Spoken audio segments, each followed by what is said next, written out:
Hi வணக்கம் நண்பர்களே. நாம் இந்த வீடியோவில் என்ன பார்க்க போகிறோம்னா செப்டம்பர் 21ஆம் தேதியிலிருந்து அக்டோபர் 10ஆம் தேதி வரைக்கும் உள்ள வானிலை தகவலை பார்க்க போகிறோம்.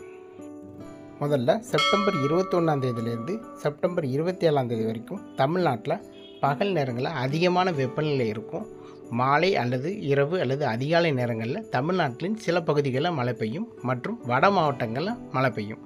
அதாவது வட மாவட்டங்களான சென்னை, திருவள்ளூர், காஞ்சிபுரம், செங்கல்பட்டு, புதுச்சேரி, கள்ளக்குறிச்சி, திருப்பத்தூர், வேலூர், ராணிப்பேட்டை, திருவண்ணாமலை, விழுப்புரம் ஆகிய பகுதிகளில் மாலை அல்லது இரவு அல்லது அதிகாலை நேரங்களில் மிதமான மழை அல்லது ஒரு சில இடங்களில் கனமழையும் பெய்யும்.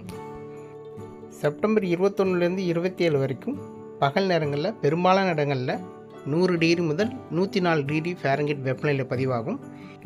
செப்டம்பர் 28ஆம் தேதி முதல் வெயிலின் தாக்கம் படிப்படியாக குறைய ஆரம்பிச்சிடும். வெப்பச்சலன மழை மற்றும் தென்மேற்கு பருவமழை தமிழ்நாட்டில் பெய்ய தொடங்கிடும். இந்த மழையானது செப்டம்பர் 28ஆம் தேதி முதல் அக்டோபர் 10ஆம் தேதி வரைக்கும் இருக்கும்.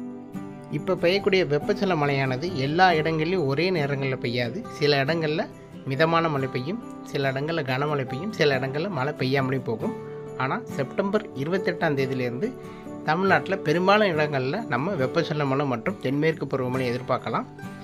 இதே போல் அக்டோபர் 18ஆம் தேதியிலிருந்து வடகிழக்கு பருவமழை தொடங்கி பெய்ய ஆரம்பிச்சிடும். இந்த வருடம் வடகிழக்கு பருவமழையானது தமிழ்நாட்டில் அதிகமான மழைப்பொழிவு காணப்படும். அதாவது அக்டோபர், நவம்பர், டிசம்பர் ஆகிய 3 மாதங்கள் நல்ல மழைப்பொழிவு தமிழ்நாட்டில் காணப்படும்.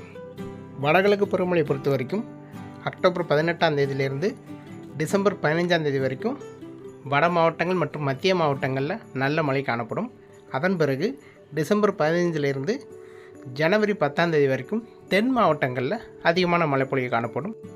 வானிலையை பொறுத்த வரைக்கும் ஒவ்வொரு நாளும் பல மாற்றங்கள் காணப்படும். ஸோ தொடர்ந்து இந்த சேனலை சப்ஸ்கிரைப் பண்ணி வச்சுக்கோங்க. அப்படி பெல் ஐக்கான் கிளிக் பண்ணி வச்சுக்கோங்க. அப்போ தான் நான் கொடுக்குற வானிலை தகவல் உங்களுக்கு வந்து சேரும். மீண்டும் அடுத்த வீடியோவில் வேறொரு நாள் வானிலை தகவலோடு உங்களை சந்திக்கிறேன். நன்றி, வணக்கம்.